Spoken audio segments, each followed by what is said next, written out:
Estamos aqui então na UniTV hoje com a professora, educadora, doutora Cristina, com a professora Cristina, diversos livros autorais, coautoria em coletâneas, antologias, artigos científicos, periódicos acadêmicos, novidades também esse ano de 2023. Seja bem-vinda, Cristina. Tudo bem? Boa tarde. Com grande satisfação a gente poder conversar, dialogar sobre cultura é um imenso prazer sempre. Verdade. Cristina, para quem nós já te conhecemos, o grande público assim que participa também dessa questão mais literária, que envolve a tua vida, já te conhece bem, mas aos nossos telespectadores que às vezes não tiveram essa oportunidade, qual é a tua formação? Você é da onde? Fale mais um pouquinho sobre você. Então, eu... olhando pra lá. A tua câmera é aquela cozinha lá. Tá. Mas a gente está conversando, é um bate-papo, você dá uma olhadinha. Ó. Bom, tu já falaste, meu nome é Cristina Maria de Oliveira, né? Uma descendência a longo prazo, uma descendência portuguesa, o que eu já vou dizer por que eu tô colocando isso, porque me leva a buscar um pouquinho essa ancestralidade com muita gratidão. E eu nasci em Novo Hamburgo, morei lá até os meus 50 anos, né? E depois, em 2003, vim para Osório. E aqui estou. Eu vim trabalhar na Facos, que hoje é Unicenec.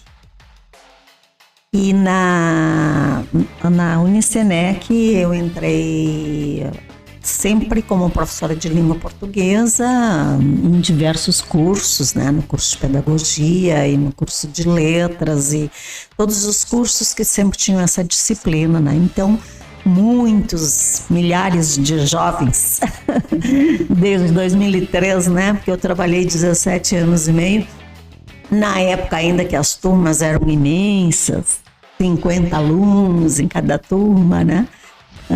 Então a gente tem uma boa amizade, um vasto conhecimento de pessoas que tu passou, oi professor. Então, mesmo estando aposentada, continuei trabalhando até 2020, né? Mesmo já estando aposentada.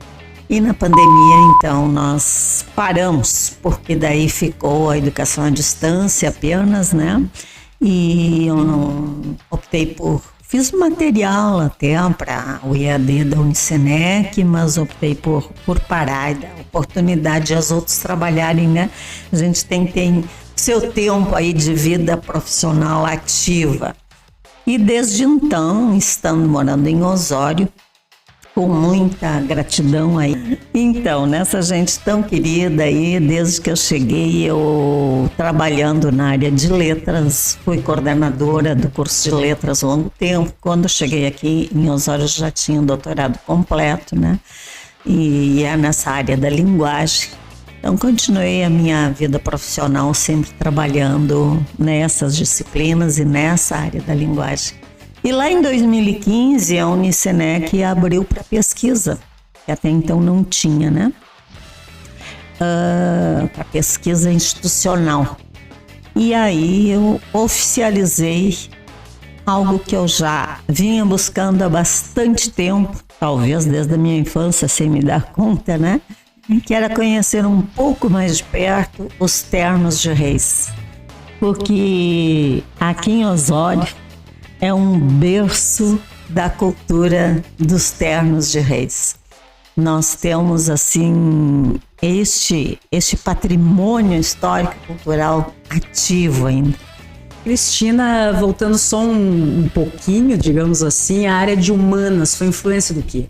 Estudante, assim, não tinha professores na família, não, mas gostei de ler sempre desde pequena, né? Então essa curiosidade pela leitura, pela busca, pelo saber mais, acho que isso me levou a me aproximar, né, da área das humanas. E quando eu fui para o ensino médio, na época segundo grau, era bastante comum que as meninas faziam magistério normal, se chamava na época, né? O curso normal.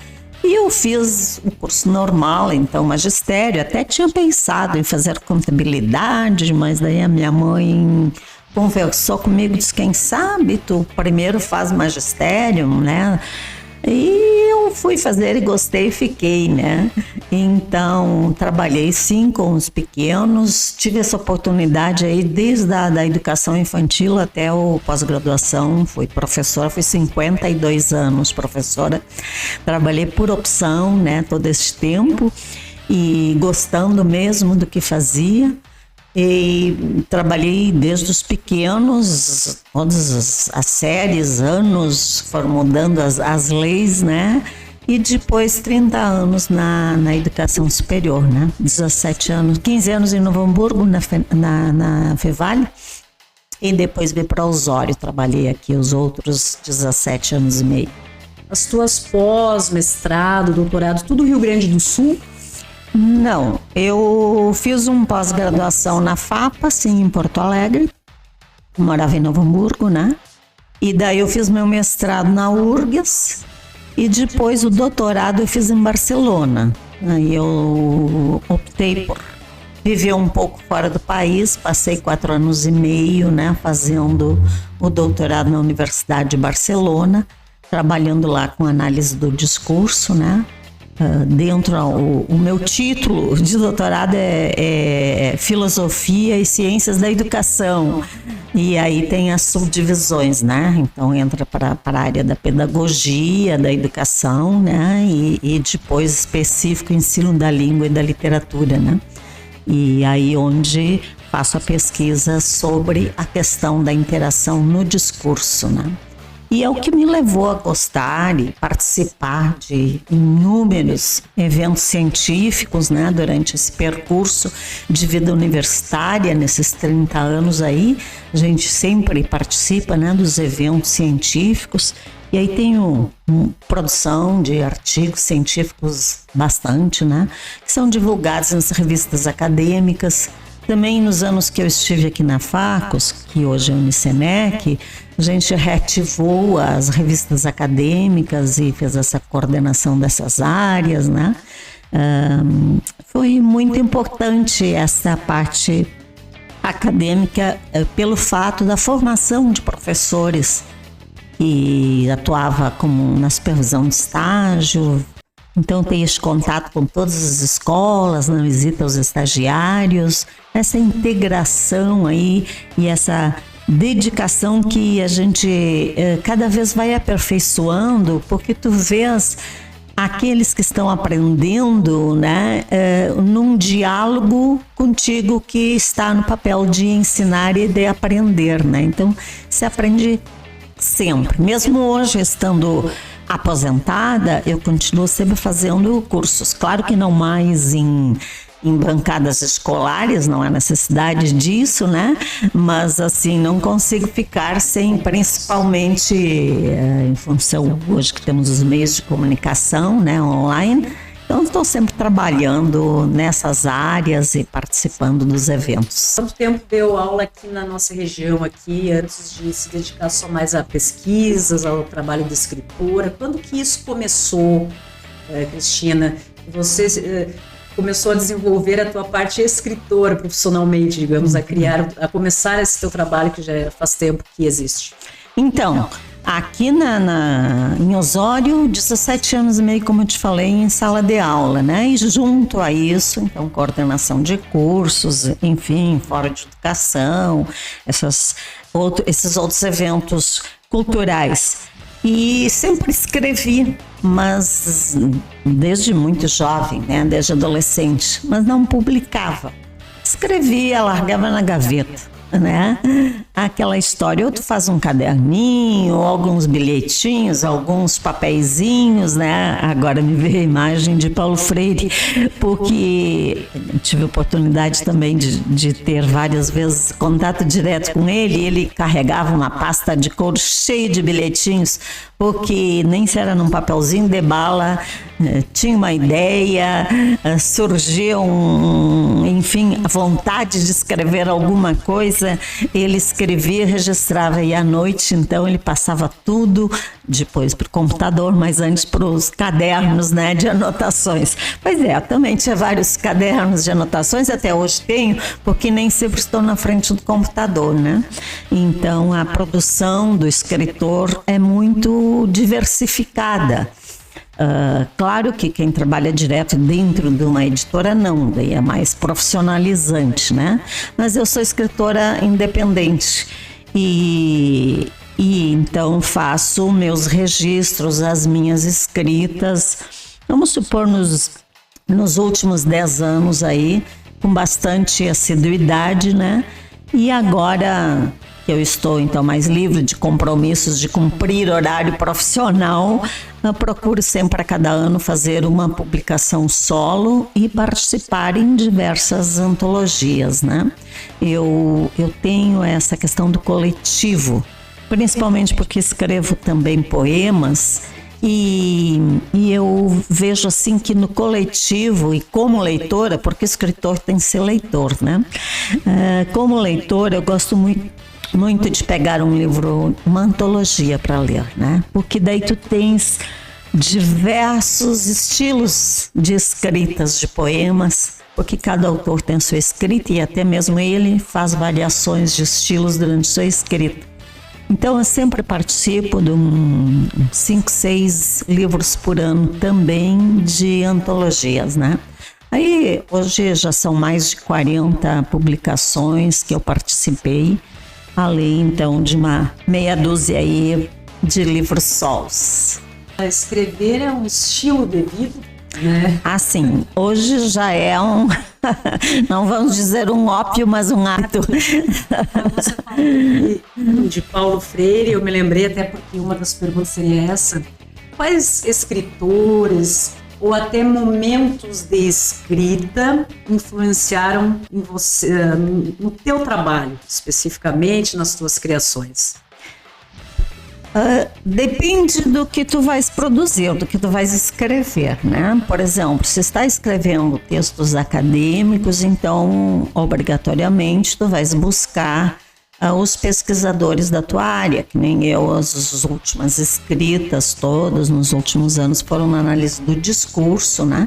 Com vários escritores que publicam nessa área da linguagem, que é uma subdivisão na análise do discurso. Aqui eu, por exemplo, posso salientar quem foi do meu tribunal de doutorado, Van Dyck, né? Theon Van Dyck é um dos grandes escritores pesquisadores, né, com muita bibliografia e por aí afora, porque nessa área de pesquisa não são só escritores nacionais, né?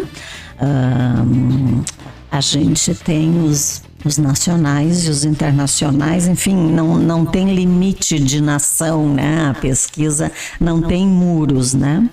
Na área de educação, como eu falei também, temos diversos escritores e pesquisadores que vão trabalhar a educação como construção do conhecimento, essa construção do meio social. Então são linhas de pesquisa, né, da qual nós não podemos esquecer de citar, como sempre, né, o nosso grande mestre Paulo Freire, que deixou este legado maravilhoso, exemplo de vida do coletivo, da aprendizagem no coletivo, porque a educação é um coletivo, né? Um ser humano, já para nascermos nós precisamos de 2 pessoas, né?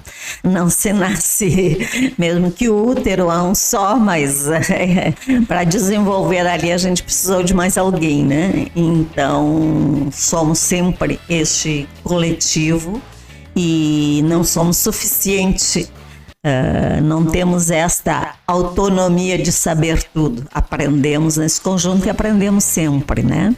E na área da literatura também depende do estilo. Eu não tenho assim, não é um ecletismo no sentido de não definir, não. Depende do dia que está com vontade de ler, né? De repente, pego lá um livro, não sei, Cecília Meirelles, quero ler alguma coisa meiga lá dos meus tempos de juventude. Nossa, vai ser significativo na ocasião, né? Aí quero ler um João Cabral de Melo Neto, mais um cunho social, mais um cunho voltado a essa realidade de metafórica, com uso, né? Uma poesia maravilhosa. Que vai voltar ao social aí do Brasil, um Brasil sofrido, do homem, enfim, de olhar o mundo. Então, João Cabral de Melo Neto vem bem. Eu não saberia, eu acho que seria injusto de minha parte se dissesse, olha, este mais aquele e tal, né? Carlos Drummond, dentro de uma leitura mais clássica, enfim, cada época tem sua característica nesse período, né, literário.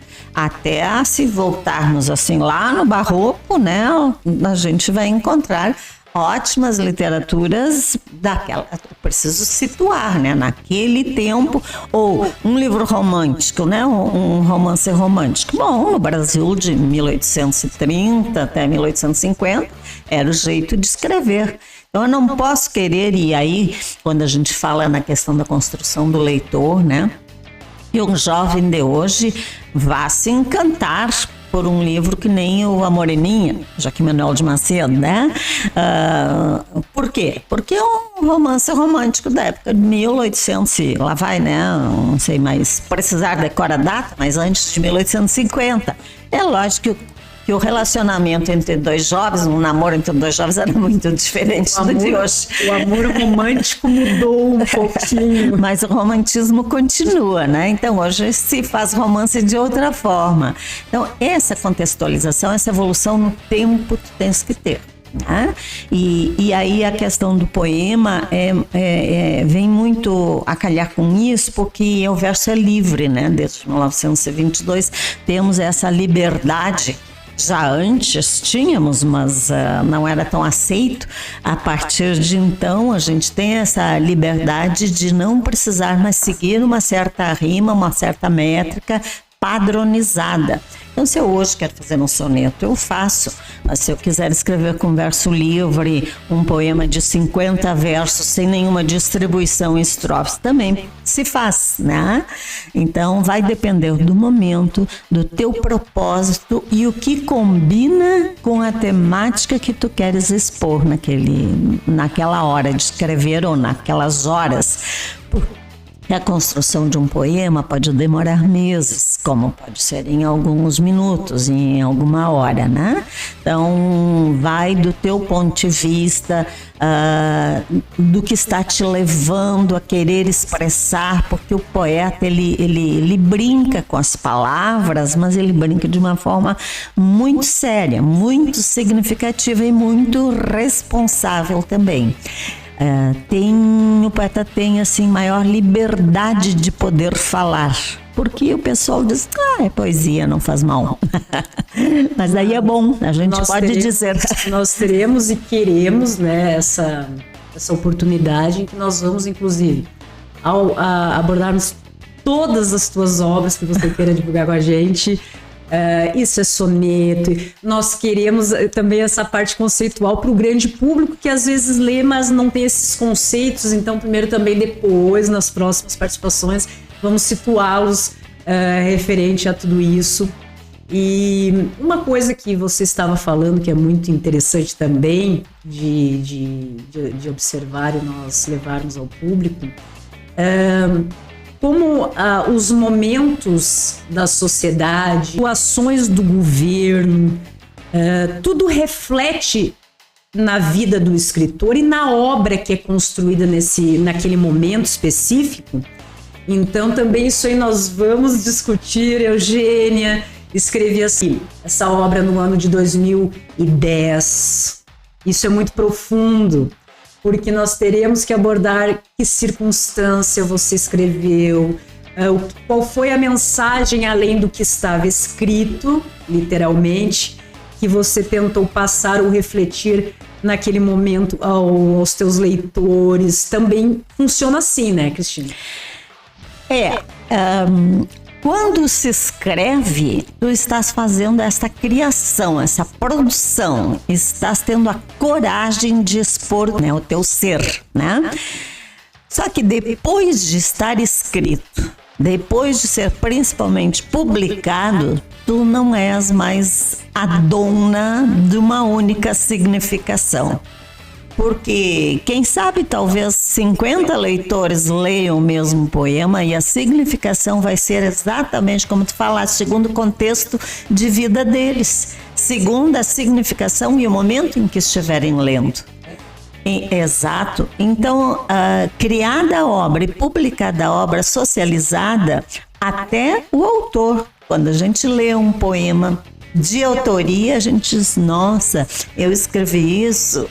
Como eu penso hoje, por exemplo, falando de um sonho, né? Olha, como sonho, o que representa o sonho hoje para mim? Ou falando de uma guerra, o que a guerra representa hoje para mim? Né? Por quê? Porque é outro contexto, outras significações. Então, assim, conforme a história de vida de cada leitor, ele vai dialogar. Então, aqui no livro, a gente diz que as palavras estão guardadas. Mas se o leitor abre e começa a fazer o contato com o primeiro, por exemplo, aqui festas de São João, né? Abrir aleatoriamente. Festas de São João já sugeriu uma imagem, segundo a minha bagagem de vida para as festas de São João, as quais eu vivi, né? As minhas perspectivas. E assim cada leitor vai fazê-lo, né? Vendo a imagem, gradativamente vai se criando. Então as palavras se soltam, elas estão guardadinhas, vivas e retomam essa vida na mão do leitor. Né, na mão do leitor. Então, o livro, um registro, pode ser num papel também, pode ser nas areias, que nem o Anchieta fez, né? Enfim, onde se registrar, ou nas paredes, que nem uma criança faz, ou até mesmo os jovens picham, né, as paredes, enfim, ali fica... sim, ali fica um registro, né? Fica um registro que é o elo de ligação entre o autor e o leitor, né? Então, normalmente tem uma autoria, mas tem milhares de leitores. E aí aquela uma palavra registrada vai criar milhares de significações, né? A cada época que for lida e por cada uma das pessoas que for lido. Aí a importância também de se cultivar um pouco a questão da literatura oral, principalmente na poética, na questão de contos, de crônicas, que são mais rápidos, né? Não tem um texto tão extenso, ou através de um teatro, ou da música. Por quê? Porque não é em todo momento que tu vais ler. Tem momentos que tu vais ouvir. E até também temos pessoas que não conseguem ler, né? Infelizmente se tem ainda essa mazela social aí, né? Que a leitura não chegou ao alcance de todos, né? Mas então o ouvir uma declamação, o ouvir uma oratória, o ouvir a literatura, e nessa poética das palavras, né? Vai nos conduzir a construir significações. Ela traz uma grande contribuição, né? Filmes também, né, Cristina, que já são com base em livros, temos vários. Exato. Os filmes, aí tem a criação do roteiro, né? Porque quando um roteirista constrói, né, cria o seu roteiro para um determinado livro, ele já está reconstruindo uma obra, né? Ele dá outro significado. Por isso, nunca um filme vai ser igual a um livro escrito. São duas obras. Às vezes as pessoas dizem, vou assistir primeiro ao filme, ou vou ler primeiro o romance, ou depois de assistirem ao filme diz, gostei mais do romance, eu gostei mais do filme. Gente, você está falando de duas coisas diferentes, não são comparativos. Porque de acordo com a significação que o roteirista fez na sua leitura ao livro, é que ele construiu o roteiro do seu filme. Então ele teve que acrescentar algumas coisas para fazer o elo entre as cenas, ele teve que recortar outras para conseguir fazer esta passagem, porque nem tudo pode ser representado plasticamente, né? Então, por isso é outra obra. Então, é uma literatura especial, e eu sou bastante cinéfila, adoro cinema, é uma literatura diferente da de um livro, nunca é a reprodução total. Vale a pena ler o livro, vale a pena assistir ao filme, as duas coisas, né? Até para fazer esta comparação, mas entendendo que são dois momentos diferentes, e são dois autores, né? Um do livro, outro do roteiro, né? Interessante. Estamos aqui, então, hoje na UNTV, com a nossa escritora, a nossa educadora, Cristina, que realmente tem vasta experiência na área, e vários livros autorais publicados, assim como participações. É um processo, é constante, é a vida toda. Escrita é viver. Imagine para um escritor a importância disso. Não existe parar, é contínuo, sempre. É contínuo, né? E também como eu coloquei antes, como não faço parte de um trabalho formal em uma editora, então não tenho horário para escrever, né? Tenho essa liberdade total de escrever ou de manhã, ou à tarde, ou à noite, de madrugada, ou quando tiver vontade de escrever, mas tu tens que sim ter uma disciplina. Então esta vai ser uma disciplina própria, que vai organizando, né? À medida que tem alguma obra em andamento, tens esse compromisso social, também outro comprometimento de quem trabalha com a arte literária, é tu participares dos eventos ou participares de grupos afins. Eu, por exemplo, participo de 3 academias de escritores. Nós temos aqui no Litoral Norte, a Academia de Escritores do Litoral Norte, a ELN, né? Bastante conhecida, envolve é ambulante, desde Mostardas até Torres. Nós temos um regulamento e exige, a gente tem que fazer alguma forma de agremiação, como qualquer associação, não é? Então, para ser escritor aceito dentro da Elinorte, precisa passar num processo de seleção, ter no mínimo um livro solo publicado, né? Um livro de autoria publicado, ter ensino superior e ter residência no Litoral Norte, em um dos municípios, ou ao menos em período de verão, né? Tem alguns que moram, por exemplo, em Porto Alegre, Gravataí, mas que são domiciliados também aqui no litoral, em uma das praias, e que vêm com frequência para cá. Nós temos dentro dos nossos estatutos da Academia do Litoral Norte, né? Uma reunião mensal, uma reunião oficial, que ela vai ser sempre rotativa. Em março ela iniciou deste ano, né, aqui em Osório, depois nós fomos para Pinhal, em abril, em maio foi em Cidreira, em junho foi no Imbé, e agora em julho foi em Tramandaí, em agosto vai ser Xangri-Lá, e a gente vai indo até Torres fazendo este rodízio conforme o escritor, né? Se tem escritor neste município, vai se fazendo. Então nós não temos uma sede fixa, para poder, né, no caso, receber no aconchego de uma instituição naquele município. Nos reunimos sempre nas bibliotecas públicas, quando este espaço nos é favorecido pelo horário, ou então em algum outro espaço social, né, porque uma reunião acadêmica, ela pode ser prestigiada pelo público, ela é aberta ao público. E a gente faz no final de ano, em dezembro, daí sempre na casa de um escritor ou em algum restaurante, faz a nossa confraternização, né? A nossa academia, ela tem um modelo mesclado, contemporâneo, mas ainda segue alguns traços das academias francesas, que tem 40 escritores, 40 cadeiras. É o que eu ia perguntar, o número de membros, se você tinha esse dado, como funciona para ingressar, pode? É de acordo com os estatutos de cada academia, né? Nessa dos escritores, seguimos este modelo de 40 cadeiras.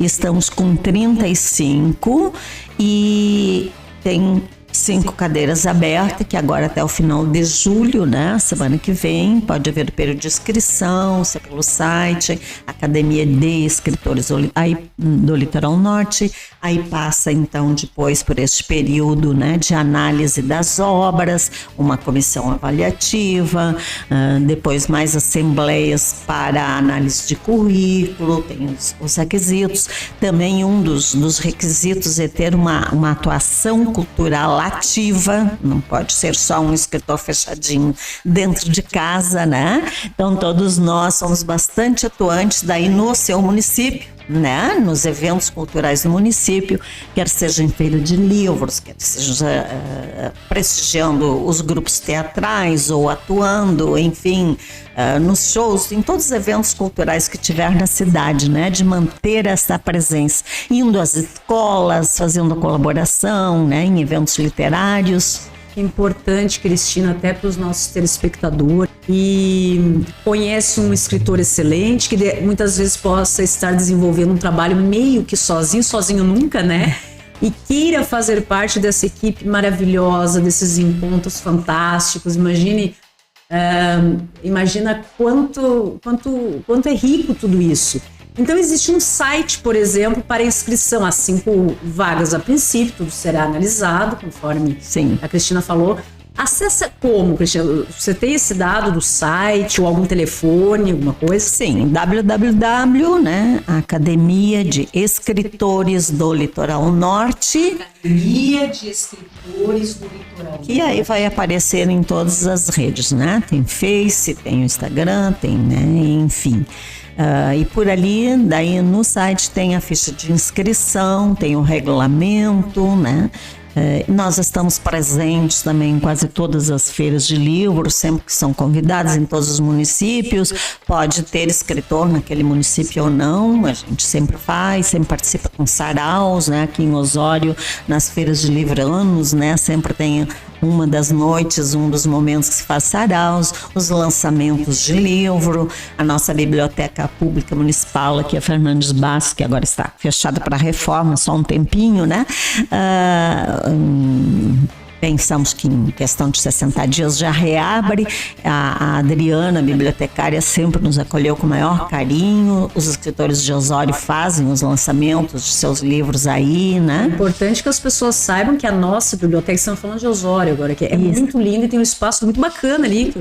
Com certeza, e vai ficar mais lindo agora com a reforma, né? Porque como é um casarão antigo, precisa assim de manutenção. Então já estava quase passando o tempo de reformar o telhado, por causa de a madeira, né, vai corroendo, esse tipo de coisa. Está em processo agora. Então lá momentaneamente está fechado o empréstimo de livros, de coisa, mas o engenheiro prometeu que em torno de 60 dias aí reabre, né? Então, quando a primavera chegar, estaríamos de biblioteca nova, maravilhosa e com muitos eventos culturais que ali acontecem, lançamentos de livros não só dos escritores que são da academia, mas como outros de Osório, né? E outros eventos culturais ali, sempre o espaço é aberto. a Câmara de Vereadores aqui neste espaço também. Sempre acontecem vários eventos culturais, como os teatros de Osório, né? O Festival de Teatros, que é bem conhecido, né? 15 anos, né? Que se tem aí na cidade, muito frequentado. Até ontem à noite se pôde assistir, né? A peça, no caso da Lenda da Noiva da Lagoa, que foi lá no Clube dos Sargentos, né, e Cabos e Sargentos da Brigada, ali no bairro Pitangas, porque tinha um evento na Câmara, então não teve espaço, né? E, enfim, a comunidade de Osório é muito ativa, sobrou gente, sempre sobra gente, né, para entrar, né? E temos corais, né, Osório tem uma vida intensa e uma variedade artística muito grande. Rádio e TVs locais sempre dão bastante apoio e isto é muito bom. E vem muito assim o espaço boca a boca, né? De um divulga para o outro. Temos espaços culturais, associações, tem o Colarte, né? Que é um coletivo de artes em Tramandaí, tem o Baobá no Imbé, que é um outro espaço de arte, tem a Casa de Cultura Érico Veríssimo em Capão da Canoa, né, que é um espaço que sempre acontece eventos culturais. Tem o Ponto de Cultura Flor de Areia na Cedreira, né? E na Praia da Cedreira, que é super ativo, onde todos os sábados ocorre o evento do Boizinho da Praia, né?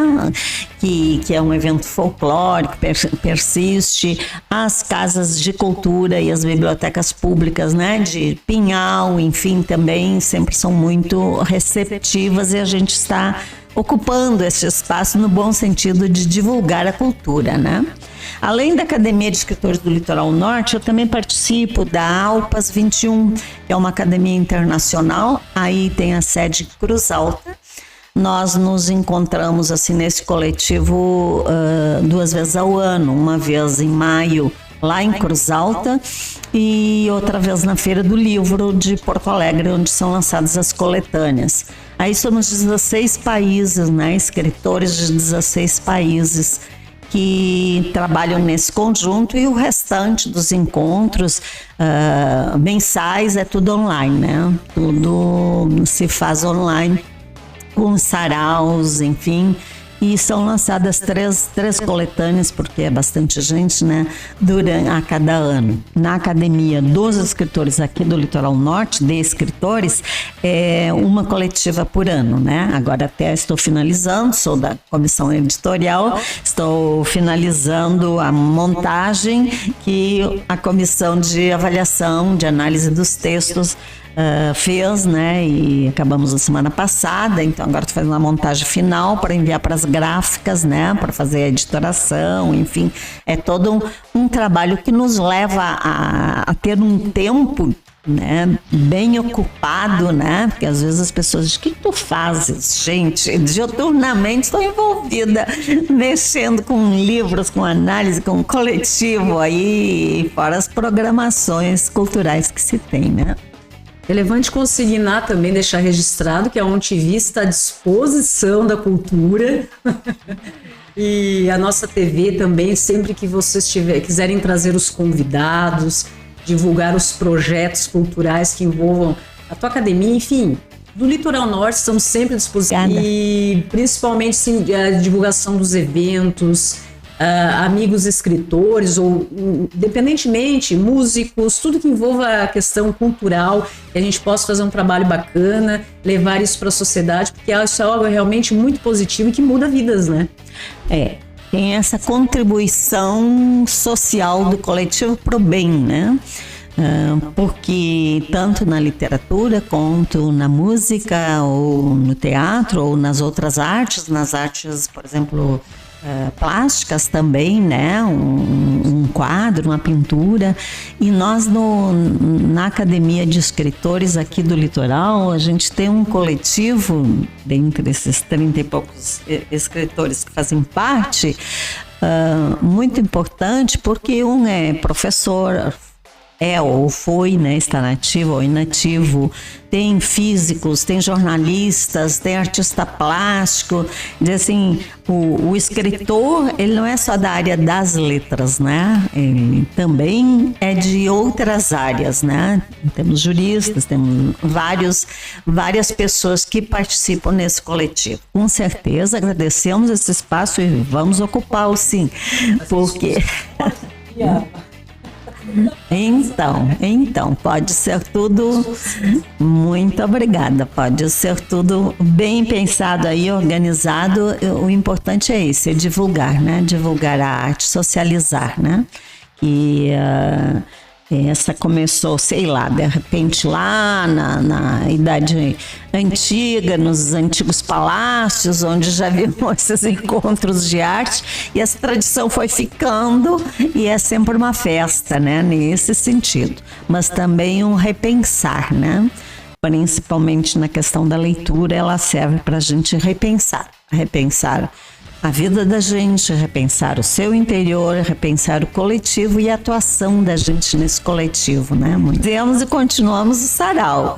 E temos, inclusive, dentro da Academia de Escritores, tem 3 escritores que têm um trio que se chama Saraucoteando, e eles fazem saraus em bares e tal, sempre acompanhados de um musicista, né? E muito bonito, em que faz uma seleção de leitura de poemas.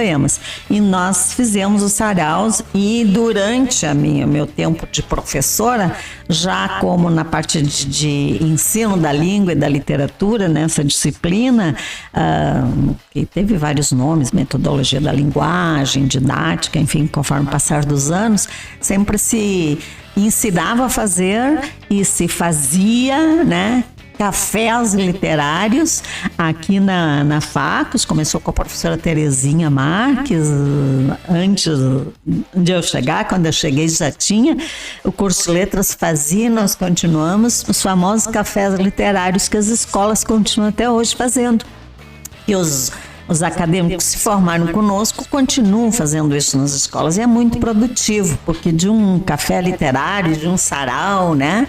E antes eram estes saraus aí públicos, né? Até dentro dos fóruns, lá na Roma Antiga, tinha os recitais, né? Que faziam parte aí de poéticos, enfim. Com o passar do tempo e nos diversos espaços e séculos, sempre se entendeu a importância e o resultado de juntar um coletivo de pessoas para, através de uma linguagem aí bastante metafórica, às vezes, se trabalhar verdades, né? Se trabalhar valores. E é isto que se quer, né? Isso vai se continuar. Por isso que eu não tenho preocupação que o livro acabe. Acho que ele não vai acabar nunca. E bom que haja todos esses meios de comunicação. Tem hoje eletrônicos que ajudam a divulgar, a conseguirmos chegar a outros espaços, né? Ao mesmo tempo e mundialmente. Mas todos têm uma fundamentação em cima de uma linguagem também registrada, né? E pode ser de uma forma eletrônica ou no papel. A gente que é escritor adora, assim, o cheirinho do livro, principalmente aquela alegria quando vem da editora uma caixa cheia de livro e se abre, né? Nossa, é muito bom. A tecnologia veio para auxiliar também diminuíram as distâncias, né? Isso. Como é bom quando chega aquela encomenda que tu sabe, assim, mas o livro físico... Exato. Hoje em dia temos e-books, tudo, né? Sim. Auxilia, tem gente que gosta muito. Mas o livro físico tem algo mágico, que a gente pega, assim, aquela embalagem, a gente chega assim, ó, a gente demora para curtir aquele momento, né? Saborear, e a gente pega aquele livro, só quem realmente gosta e já fez isso. Isso é incrível. É algo sensitivo mesmo. Exato. Os jovens adolescentes de hoje, logicamente, vão gostar mais de ler no telefone, ler numa plataforma, enfim, né?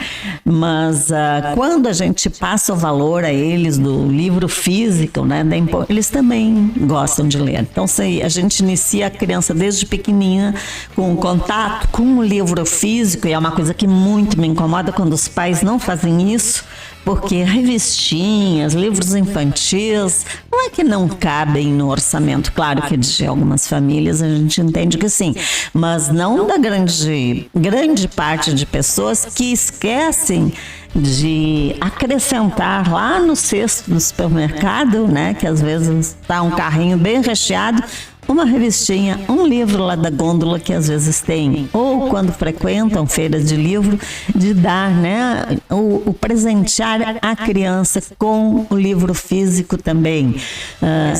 Incentivo é muito importante, mesmo que todo mundo deveria ter a sua biblioteca pequenininha, dependendo da idade da criança, vai, né? Exato.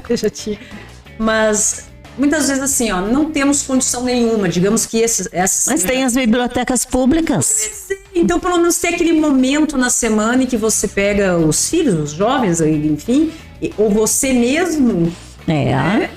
É um cuidar de si e tira esse momento, então, para ter aquele momento da tua leitura, ou compartilhar. Isso é como é importante. É importante alimentar fisicamente, né?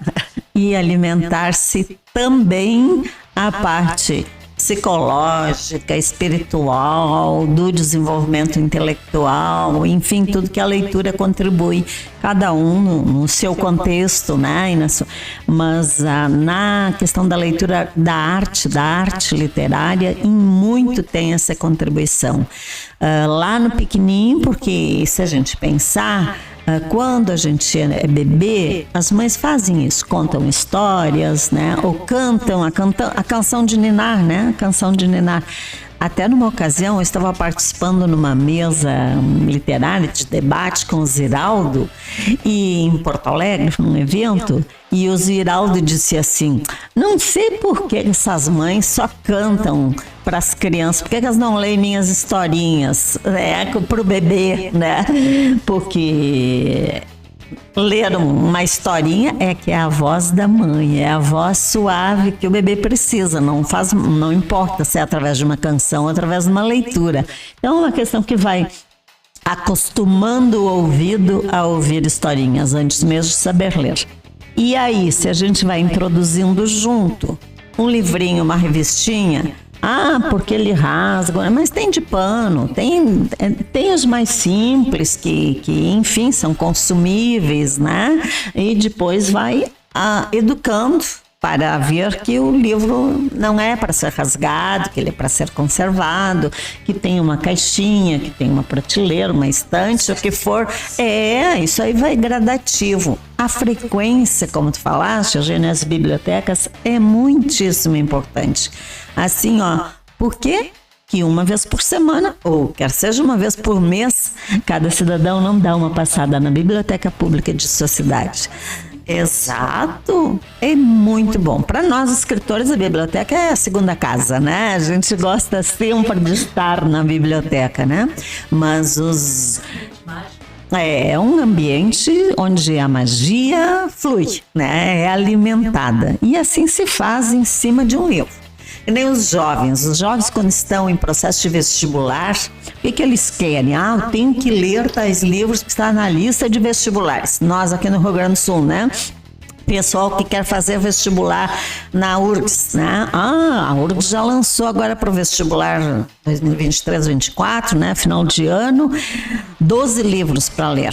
Nossa, é muito livro. Por que você já não leu isso, né? Porque já não foi lido no processo.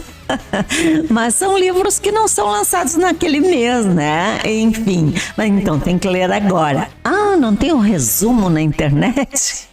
Gente, pega o livro, degusta o livro, que bom que alguns não têm o resumo na internet, né? Outros têm, porque daí sou obrigada a pegar o livro e ver, e aí eu vou fazendo essa interação com o livro e vou me construindo nessa interação. Isso parte a ser uma necessidade da gente, assim como temos a necessidade de caminhar, de fazer exercício físico, quer seja em casa, quer seja numa academia, quer seja nas ruas, nas praças, né? Eu preciso fazer movimentos, senão eu fico toda atrofiada, né? Eu preciso brincar, mexer os braços, caminhar, o que for, qualquer tipo de esporte, né? Eu preciso comer alimentos para alimentar meu biológico, eu também preciso ler. Isso tem que fazer parte do cotidiano, né? Tem que fazer parte do cotidiano. Para o escritor já é, né? Não dá para passar um dia sem ler, nem escrevendo também. Eu tenho umas palavras aqui, eu acho que eu achei tão lindo, que eu vou trazer aos nossos telespectadores. Eu quero que você comente. O poeta traz consigo um jeito particular e criativo de usar as palavras para dialogar sobre a vida e sobre diferentes situações do cotidiano. Ao socializar o que escrevo, posso, em contato com leitores, desafiar reflexões que permitam a cada um desenvolver as suas emoções e suas críticas. Esperamos cumprir com a responsabilidade social que nos é atribuída através da homenagem, né, que essa pessoa recebeu, não sei, tornando mais significativa a palavra no ato de ler. Quem escreveu essa pérola? Não sei se coloquei a entonação correta, a emoção suficiente, mas eu achei muito lindo. Quem escreveu, Cristina? Pois é. A gente identifica algumas palavras. Bom, sempre que é dada a oportunidade de falar ao escritor, ele fala. Então, quando coloquei essas palavras, ou em outros momentos que escrevo, né? E quer seja em entrevistas, às vezes oralmente as pessoas registram e também sai publicado. É um modo de ser, é o nosso fazer mesmo, né? Porque não é o ler o que eu escrevo, é ler o que está escrito, né? Por que eu leio o que está escrito? Para me informar, no caso de leitura jornalística, informativa, leitura histórica, né? Saber quem eu sou, me situar em tempo e espaço, o que está acontecendo no mundo. Isso já nos faz sentir partícipes de uma sociedade, né? E ao participar com essas leituras da sociedade no cotidiano, eu vou me posicionando. Eu concordo com isso, não concordo. Quem pensa assim como eu, quem pensa diferente, então eu já vou por um outro tipo de leitura, que envolve outras áreas do conhecimento. E quem degusta como eu e consegue colocar os seus sentimentos, então eu vou para a área das artes, tá? Então, a leitura, em qualquer ângulo que se queira olhar ou analisá-la, ela é sempre produtiva, ela é sempre benéfica ao leitor. E ela mantém a liberdade do leitor, porque eu posso sempre concordar ou discordar do que está escrito. E ao discordar, eu já estou construindo o meu ponto de vista. Então, tem este lado da construção crítica que é super importante, né? Não pode ser repetitiva, decorada, né? Ela tem que ser entendida. Vejam a importância da leitura, e quando a gente fala isso, a abrangência desse conceito, digamos assim. Quando nós vimos uma obra de arte, uma pintura, um quadro, e eu olho, outra pessoa, você olha, nós olhamos aquela expressão, nós fizemos uma leitura individual daquilo ali. Tudo é isso, tudo é essa interpretação pessoal, né? Eu posso olhar para as palavras, daí eu preciso ler nesse sentido mais literal de ler, e olhar para uma imagem, olhar para um fato, para uma cena, até uma rua com um fluxo intenso de trânsito, e construir compreensões. Então, isso que a gente também chama de leitura, né? Faço uma leitura desse ambiente. O que eu estou fazendo? É construindo compreensões. Porque esta profundidade, essa abrangência da minha compreensão vai segundo a minha formação, daí sim, de leitor, né? Então, quanto mais vivência literária, vivência como leitor eu tenho, isso vai facilitar a minha compreensão, a minha leitura do mundo, né? A minha leitura do cotidiano. E por isso que desde pequeno a gente faz isso, né? Desde que se sai do útero, vai se tentando conhecer o ambiente. Quanto mais elementos eu tiver diversificados, e aí os livros registram todos eles, mais atributos eu vou ter para poder compreender e vivenciar e viver melhor e caminhar sempre em busca de momentos mais felizes possíveis, né? Mesmo com os percalços aí da vida. Curiosidade, Cristina, que sempre tive.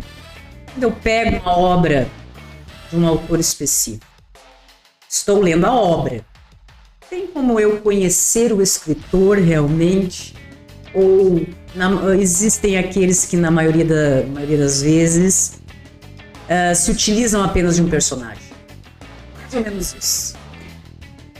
Diria que para conhecer o estilo do escritor, uma obra só não é o suficiente, né? Então, pode ser até assim um colunista de jornal, né? Por exemplo, até um comentarista, um colunista esportivo.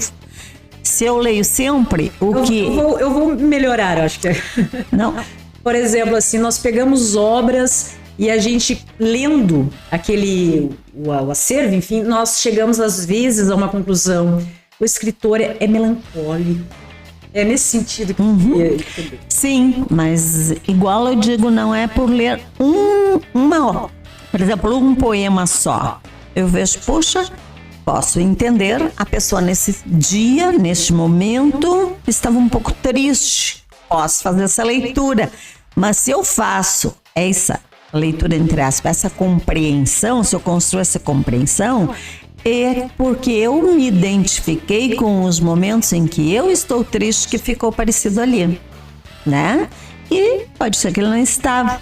Então, eu não vou enxergar a pessoa do leitor, mas do escritor, perdão, mas do momento em que ele estava escrevendo. Então, ele transpôs ali uma imagem de alegria, transpôs ali uma imagem de felicidade, transpôs ali uma imagem de tristeza, ou o que foi, né? Ele transpôs ali a seriedade de um luto, mas isso pode ter sido trabalhado com o propósito de fazer isso. Eu não posso atribuir que a pessoa seja assim, né? Mas se eu estou acostumada a ler e leio um acervo muito grande de um escritor, aí eu vou lá no fundo, como se diz, identificar o estilo de escrita daquele. Só poderia ser o fulano. Isso aqui está me parecendo obra, quando às vezes não está o nome ali do escritor, está me parecendo obra de tal escritor, porque é ele que usa esse tipo de adjetivação. Aí o conhecimento técnico também é importante. Ele que faz esta construção, por exemplo, de versos, ele que faz contos nesse estilo, né? Mas é versátil, o escritor é livre em fazê-lo. Existe, né? Você às vezes lê um texto, isso aqui é Machado de Assis. Isso. Pode ser um discípulo dele, né? Alguém que está seguindo. Discípulo nesse sentido não religioso, mas no sentido que está seguindo, está disciplinado por ele, né? No sentido da palavra. Eu não me recordo historicamente, mas de repente você também, nesse momento, até porque a gente nem era esse o... Sim. Mas existe registros também de escritores, e é interessante a gente trazer isso. Até vou pesquisar novamente, mas talvez você tenha essa informação. Que escreveram várias obras no anonimato, utilizando pseudônimos. Sim. Não vem agora, mas eu já li a respeito disso aí. Fernando Pessoa, por exemplo, né? Ele escreve em 3 pseudônimos, né? Escolheu 3 personagens, escritor, né? Não. Mas eu digo, hoje a gente sabe, mas na época não se sabia. Não sabia quem era o identificava que era esse que assinava, mas por trás tinha outro. Isso foi bastante comum, inclusive na época em que mulher não podia escrever. Ela usava, as mulheres escritores publicavam em jornais ou em folhetins com um pseudônimo de nome masculino, porque não era aceito na sociedade uma assinatura de uma mulher a partir de um texto, né? Ela não podia se manifestar. Tudo são culturas, né? Culturas em cada época. Então, este pseudônimo, este escritor imaginário que eu escolho, eu me transponho nele e crio uma característica para ele. Então, cada vez que eu escrevo assim, eu sou o tal, né? Eu sou o João. Cada vez que eu escrevo assim, eu sou a Maria, né? É para usar os famosos João e Maria aí, né? Essa duplinha aí que ficou na história da literatura. Agora... Só para complementar, um dos grandes mestres conhecidos é o Fernando Pessoa, né? Sim. A opinião da Cristina, ou da escritora, ou da professora, ou da cidadã, algo realmente, se você quiser se posicionar também. Hoje nós estamos vendo a questão da inteligência artificial, Cristina. Você já vai entender o que eu quero dizer. Em que essa geração, ou não digo essa geração, mas pessoas que querem se utilizar disso, não precisam mais ter aquele exercício mental, aquele conhecimento. Basta que você utilize um aplicativo, um site, não vamos citar nenhum, né? Mas é bem conhecido. E a pessoa digita ali, escreva um soneto. Digamos, eu nem sei o que é um soneto, por exemplo. Escreva um soneto com esse tema de tantas informações, porque isso aí, até que ponto eu já mais ou menos imagino, mas qual é a tua, vamos colocar assim, qual é a tua posição em relação a isso aí? Eu creio também que o livro, esse mundo mágico em que o ser humano está e nos traz essa construção e tudo que nós falamos até agora, isso nunca vai acabar. Mas nós estamos vendo hoje em dia, e isso é bem presente, eu digo hoje em dia de algum tempinho para cá, agora que está mais na mídia, assim, né? Já existe um tempo essa questão em que nós paramos para pensar a construção da Cristina enquanto escritora, morou fora do país, cursos, isso, sabe, aquela construção de obras, de toda uma vida de um projeto que não é algo imediatista. Aí, de repente, já é algo que existe, mas que foi divulgado nessa época aí de que nós ficamos meio reclusos, também já surgiu, né? Essa questão da inteligência artificial, ou o nome que o pessoal queira utilizar, em que não há mais isso. É algo mecânico e o sistema já está com todas as informações de tudo, por isso que eu fui conduzindo até a nossa conversa, como identificar. Porque hoje em dia você pega um aplicativo, coloca ali, escreva um texto imitando, digamos assim, Machado de Assis. E eles vêm utilizando tudo porque já tem esse retrato. Como que a gente vai lidar com isso? O que tu acha como... Pode ser a tua opinião como professora, educadora, como, digamos que uma cientista da tudo que você estudou também, né? Ou como cidadã, enfim, o que você pensa? A situação atual no contexto é esse avanço, este estado atual da inteligência artificial. Não tem volta isso, né? Não tem volta. E também não temos como prever tanto, nem com a inteligência artificial, o que dará depois, o que acontecerá a partir disso. Como será o ser humano a partir do convívio neste contexto. O que se tem é uma história de vida da humanidade, sempre registrada, não é? Das mais diversas formas, e que hoje está de tal forma registrada e acessível com o contexto eletrônico, nessa era digital, que não tem mais segredos de nada. Iludido está quem pensar que está escondido em algum lugar, né? Que não sabem de sua vida, porque só se você vive numa bolha, né? Mas no momento que você usa cartões eletrônicos, se locomove, se isso e aquilo, você está público, né? Se as intenções forem boas no sentido de não prejudicar a outra pessoa, né? Os avanços tecnológicos são elogiáveis, porque temos que analisar, por exemplo, dentro da medicina, dentro das ciências médicas, tudo que se conseguiu a partir dos avanços tecnológicos. E primeiro só dava para pensar o que poderia acontecer dentro do corpo. Hoje já se enxerga tudo o que acontece dentro de um corpo se fizerem exames, né? Através de todo o processo eletrônico que tem. E assim por diante, o que acontece numa empresa, como ela tem que ser organizada, então independente, os meios eletrônicos e avanços tecnológicos como todo, digitais, vamos chamar assim, vieram rompendo qualquer parede, qualquer espaço geográfico e social.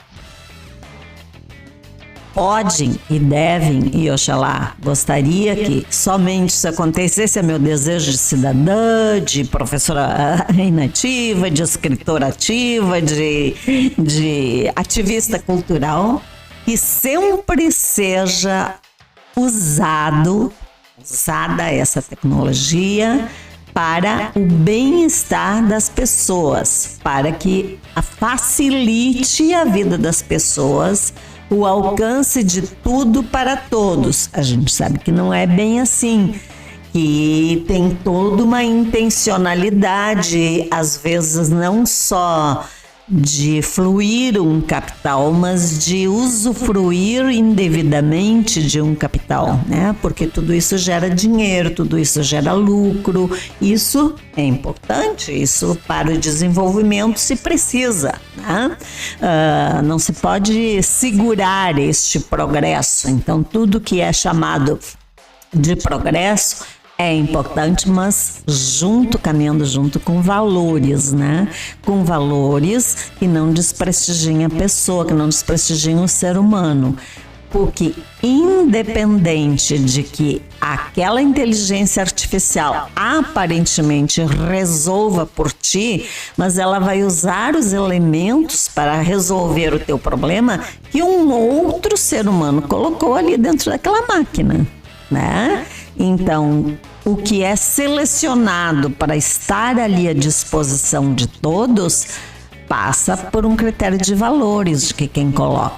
E aí sabemos que também está à disposição de pessoas que querem usufruir desta inteligência digital, dessa inteligência a mais moderna possível, que vai sempre só melhorando, que vai usar isso para prejudicar outros, né? Para tirar mais vantagens financeiras, para nem considerar o valor à vida, para requerer principalmente a questão lucrativa, né? Para sair melhor no mercado, para garantir o seu espaço, né, em liderança.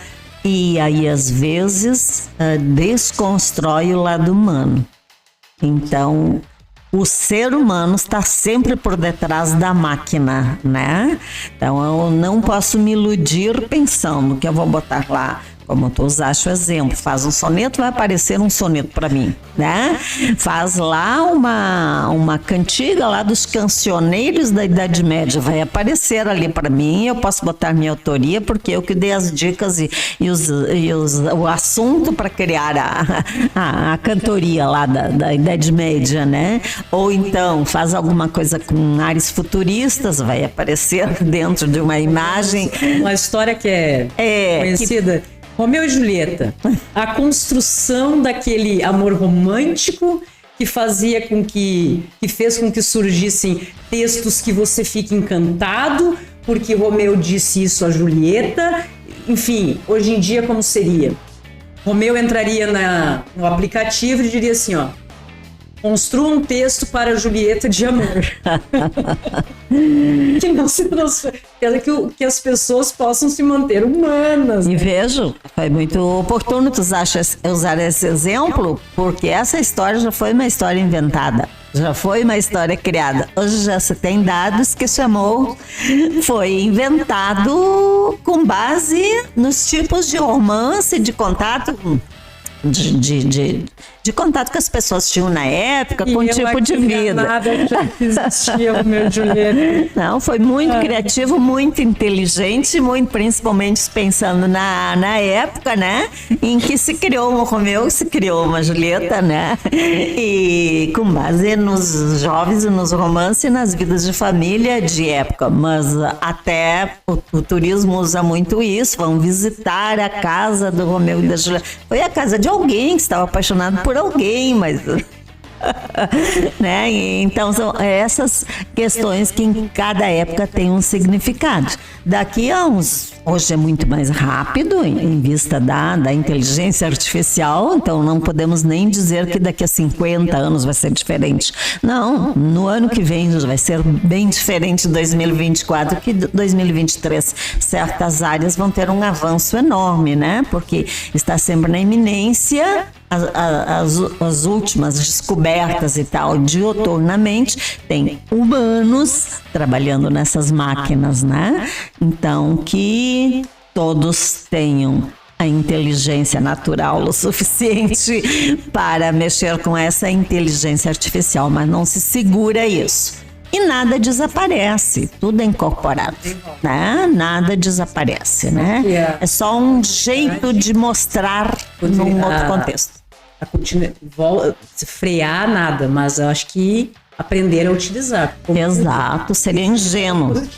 Seria muito ingênuo alguém pensar que pode barrar tudo isso. Não é ingênuo, né? Então, se criam máquinas que podem destruir milhares de pessoas, milhões e talvez até todos os habitantes do planeta Terra, se já temos, talvez o temos, mas não vamos usá-la, né?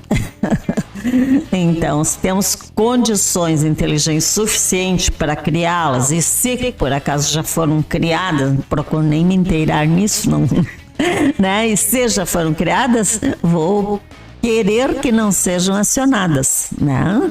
Que sejam usadas as inteligências todas que favoreçam o ser humano, uma sociedade mais humana, uma sociedade onde o criar seja sempre alimentado a ter continuidade, sim, mas em favor do ser humano, não desprestígio, né? Você está na ONTV, no programa Conta Pra Mim, hoje recebendo a nossa escritora, uma pessoa magnífica, mesmo como eu já imaginava, né? Assim, estou conhecendo pessoalmente hoje. Nós vamos nessa parceria, além de levar ao grande público quem é Cristina, ser humano, mas é escritora. Pretendo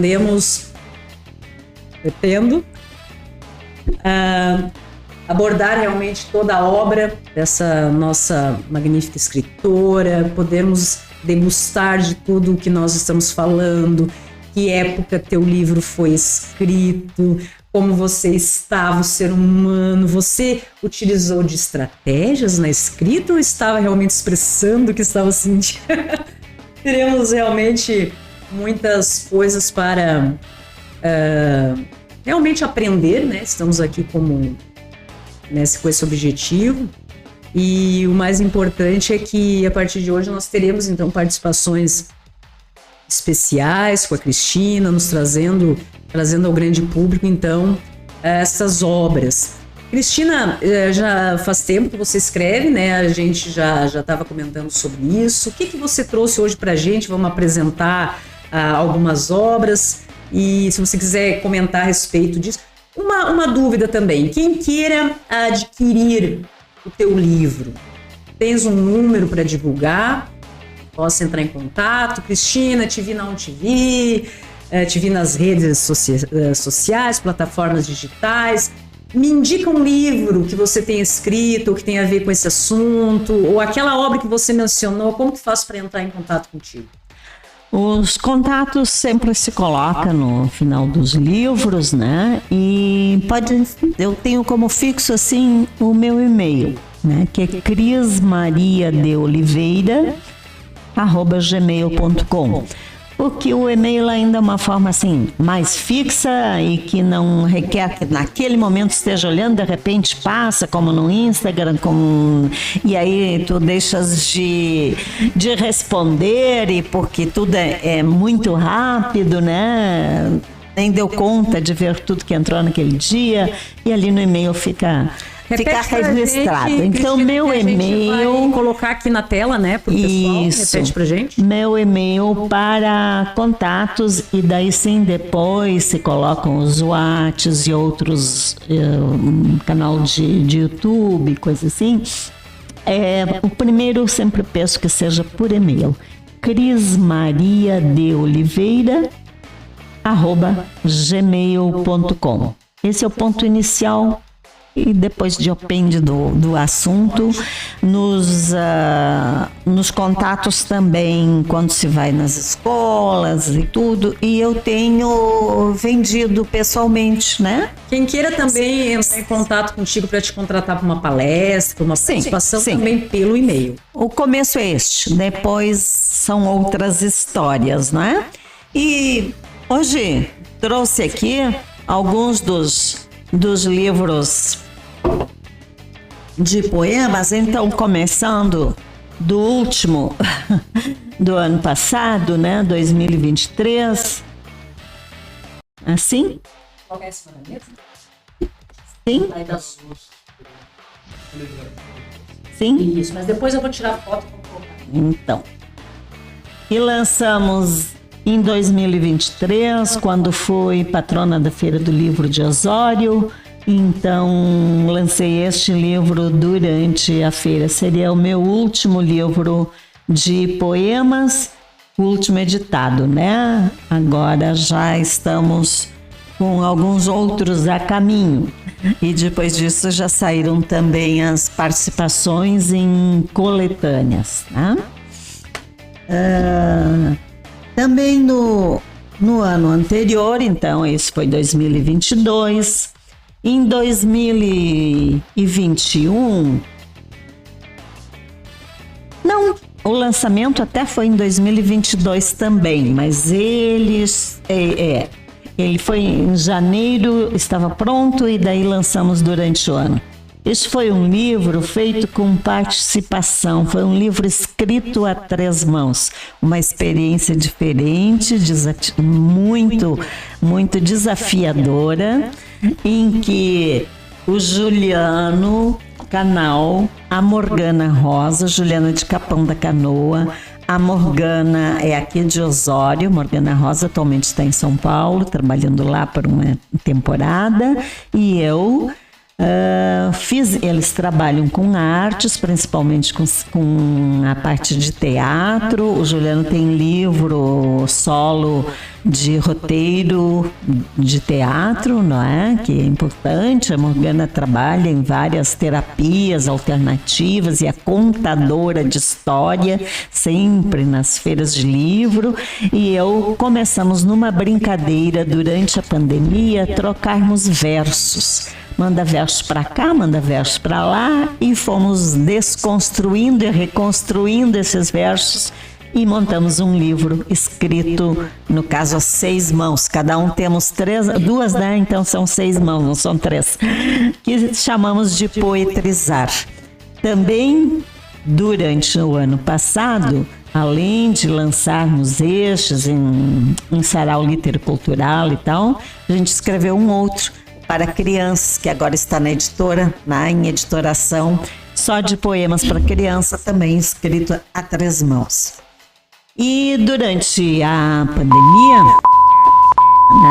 foi lançado este de Terno de Reis como patrimônio cultural aqui de Osório, e nós trabalhamos neste processo de conseguir registrar as cantorias de Terno de Reis, se tornaram leis e são patrimônio histórico-cultural da cidade. Podemos comentar isso outro dia, não é?